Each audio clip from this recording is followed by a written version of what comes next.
సమరం news channel కు స్వాగతం. ఈనాటి ముఖ్యాంశాలు. ఆంధ్రావనికి నవోదయం, 2 లక్షల కోట్ల విలువైన ప్రాజెక్టులకు ప్రారంభం. ఢిల్లీ అసెంబ్లీకి వచ్చే 5న ఎన్నికలు. సంక్రాంతికి 7,200 ప్రత్యేక బస్సులు. టిబెట్లో భారీ భూకంపం, 126 మంది మృతి. ప్రజా సమస్యల పరిష్కారానికి జననాయకుడు, సరికొత్త వేదిక. ఇండో యురేషియా పలకాలు ఢీకొనడంతోనే భూకంపం. మెట్లు ఎక్కితే గుండెకు కలిగే ఆరోగ్యం ఇదే. ఈరోజు వార్తలను చూద్దాం. ఆంధ్రావనికి నవోదయం. దేశ తూర్పు తీరానికి ప్రగతి హారాలలా భాసిల్లే భారీ ప్రాజెక్టులు రూపుదిద్దుకోబోతున్నాయి. ఆంధ్రావన్ని అభివృద్ధి బాట పట్టించేలా 2.08 లక్షల కోట్ల విలువైన ప్రాజెక్టులకు కేంద్ర రాష్ట్ర ప్రభుత్వాలు సంయుక్తంగా శ్రీకారం చుడుతున్నాయి. ఎన్నో ఏళ్లుగా ఊరిస్తున్న విశాఖ రైల్వే జోన్ సహా పలు కీలక పరిశ్రమలకు ప్రధాని నరేంద్ర మోదీ ఈరోజు శంకుస్థాపనలు, ప్రారంభోత్సవాలు చేయనున్నారు.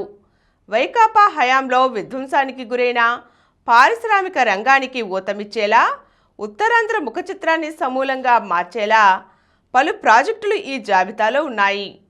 ప్రధాని మోదీ అనకాపల్లి జిల్లాలో NTPC green hydrogen hub, bulk drug పార్కుకు అంకురార్పణ చేయనున్నారు.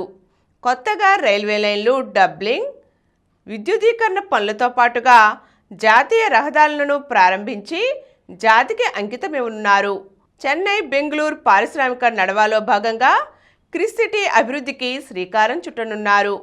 నవ్యాంధ్ర పురోగతికి కేంద్రం అందిస్తున్న సహకారానికి కృతజ్ఞతగా రాష్ట్రంలోని కూటమి ప్రభుత్వం యావత్ దేశం దృష్టిని ఆకర్షించేలా విశాఖ వేదికగా భారీ బహిరంగ సభ నిర్వహిస్తోంది. ఈరోజు సాయంత్రం విశాఖలో ప్రధాని మోదీ, ముఖ్యమంత్రి చంద్రబాబు, ఉప ముఖ్యమంత్రి పవన్ కళ్యాణ్ సంయుక్తంగా రోడ్ షో, బహిరంగ సభలో కలిసి పాల్గొనున్నారు. ముందుగా చంద్రబాబు, పవన్ కళ్యాణ్ నగరానికి చేరుకుంటారు. ప్రధాని మోదీ సాయంత్రం 4:15 ప్రత్యేక విమానంలో ఐఎన్ఎస్ డేగాకు చేరుకుంటారు. అక్కడి నుండి రోడ్ షో, తరువాత సభ నిర్వహించడం జరుగుతోంది. ఢిల్లీ అసెంబ్లీకి వచ్చే 5న ఎన్నికలు. ఢిల్లీ అసెంబ్లీ ఎన్నికల నగారా మోగింది. రాష్ట్రంలోని మొత్తం 70 స్థానాలకు ఒకే విడతలో ఫిబ్రవరి 5వ తేదీన పోలింగ్ నిర్వహించాలని కేంద్ర ఎన్నికల సంఘం ఈసీ నిర్ణయించింది. అదే నెల 8వ తేదీన ఓట్ల లెక్కింపు జరగనుంది.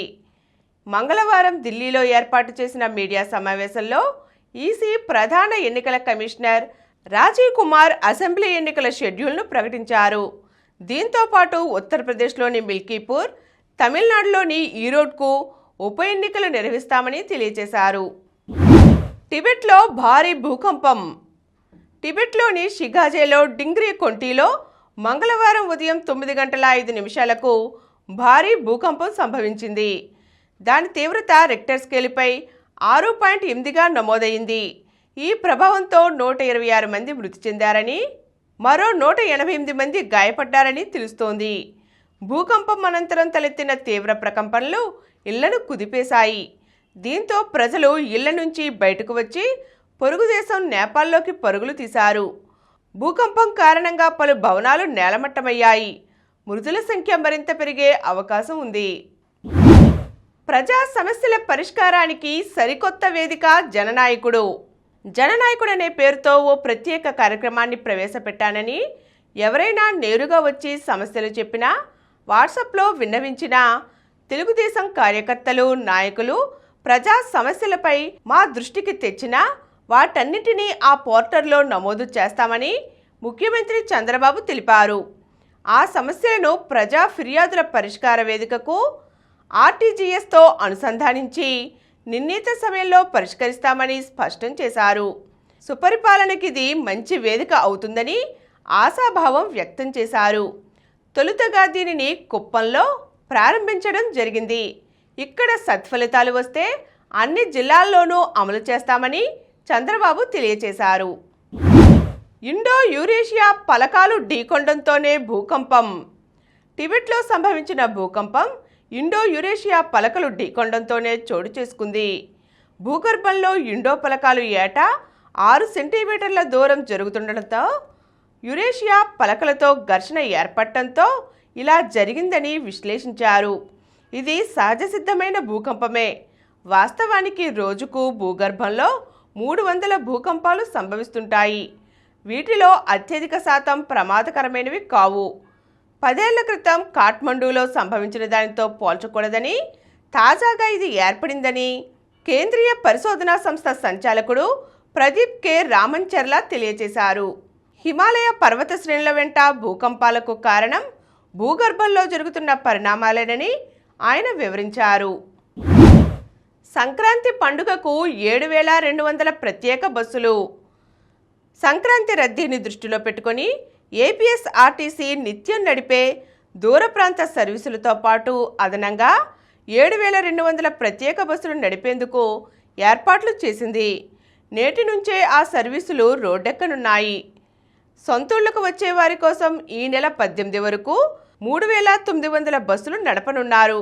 16 నుంచి 20వ తేదీ వరకు తిరుగు ప్రయాణమయ్యే వారి కోసం 3,300 సర్వీసులు నడిపేలా అధికారులు సమాయత్తం అయ్యారు. సంక్రాంతికి వచ్చేవారి కోసం హైదరాబాద్ నుంచి 2,153, బెంగళూరు నుండి 375, చెన్నై 42, విజయవాడ 300, విశాఖపట్నం 250, రాజమహేంద్రవరం 230, తిరుపతి నుంచి 50, జిల్లా కేంద్రాలు ముఖ్య పట్టణాల నుంచి మరో 500 బస్సులు నడపనున్నారు. మెట్లు ఎక్కితే గుండె ఆరోగ్యం పదిలం. మెట్లు ఎక్కితే గుండె జబ్బులు వచ్చే ఛాన్స్ చాలా తగ్గుతుంది. ప్రతిరోజు కేవలం 50 మెట్లు ఎక్కితే గుండె జబ్బుల ముప్పు 20% దాకా తగ్గుతుంది. అమెరికాలోని టులేన్ యూనివర్సిటీ పరిశోధకులు చేసిన అధ్యయనంలో ఈ విషయం వెల్లడైంది. యూకే బయోబ్యాంక్ ద్వారా 4.5 లక్షల మంది అలవాట్లు, ఆరోగ్య పరిస్థితులు, కుటుంబ సభ్యుల ఆరోగ్య చరిత్ర తదితర విషయాలను సేకరించి విశ్లేషించడం జరిగింది. గుండె జబ్బులు వచ్చే అవకాశాలున్న వ్యక్తులు ప్రతిరోజు మెట్లు ఎక్కడం వల్ల ఆ ముప్పు 50% పైగా తగ్గే అవకాశం ఉందని శాస్త్రవేత్తలు చెబుతున్నారు. ఇప్పుడు కొన్ని సంక్షిప్త వార్తలు చూద్దాం. బాపట్ల తీరం చేపలతో కలకల. బాపట్ల సమీపంలోని సూర్యలంక తీరంలో వలలతో చేపల వేట మొదలయ్యింది. ఒక్కసారి వల వేస్తే కనిష్టంగా 5 నుంచి గరిష్టంగా 50 టన్నుల వరకు చేపలు పడుతున్నారు. వీటిని కేరళ, తమిళనాడు రాష్ట్రాలకు ఎగుమతి చేస్తున్నారు. పద్మశ్రీ గ్రహీత జగదీష్ మిత్తల్ కన్నుమూత. హైదరాబాద్లో అరుదైన చిత్రాలతో ప్రత్యేక మ్యూజియం ఏర్పాటు చేసి తన నివాసాన్నే మ్యూజియంగా మార్చారు చిత్రకారుడు జగదీష్ మిత్తల్. ఈయన సేకరించిన వాటిలో 50% డ్రాయింగ్, మిగతావి కంచురేకులు, ఇత్తడి వస్తువులు, వస్త్రాలు, కాలిగ్రఫీకి సంబంధించినవి ఉన్నాయి. 1990లో కేంద్ర ప్రభుత్వం ఈయనకు పద్మశ్రీ పురస్కారాన్ని అందించింది. ఇస్రో కొత్త చీఫ్గా నారాయణన్. భారత అంతరిక్ష పరిశోధనా సంస్థ ఇస్రో కొత్త చైర్మన్గా డాక్టర్ వి నారాయణన్ నియమితులయ్యారు. ఈయన 14 నుండి బాధ్యతలు స్వీకరిస్తారు. భారత్లో గ్లోబల్ జావెలిన్ ఛాంపియన్షిప్. భారత్ వేదికగా ఈ ఏడాది సెప్టెంబర్లో జావెలిన్ ఛాంపియన్షిప్ జరగబోతోంది. ఈ పోటీల్లో స్టార్ ప్లేయర్ నీరజ్ చోప్రాతో పాటు టాప్ జావెలిన్ ఆటగాళ్లు బరిలో దిగే అవకాశాలు ఉన్నాయి. ఇండియా ఓపెన్ బరిలో సింధు. ఇండియా ఓపెన్ ప్రపంచ సూపర్ 750 టోర్నీలో భారత స్టార్ షట్లర్లు పివి సింధు, లక్ష్య సేన్ బరిలో దిగనున్నారు. ఈ నెల 14న ఢిల్లీలో ప్రారంభమయ్యే టోర్నీలో భారత్ నుంచి భారీ బృందం పాల్గొంటుంది. ప్రీ క్వార్టర్స్లో గాయత్రి జోడీ. మలేషియా ఓపెన్ ప్రపంచ టూర్ సూపర్ 1000 టోర్నీలో స్టార్ షట్లర్లు గాయత్రి గోపీచంద్, ట్రెసా జాలీ శుభారంభం చేశారు.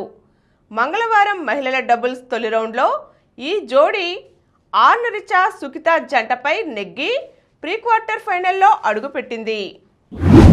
మరిన్ని వార్తా విశేషాలతో రేపటి సమరం న్యూస్లో తిరిగి కలుద్దాం. Thank you.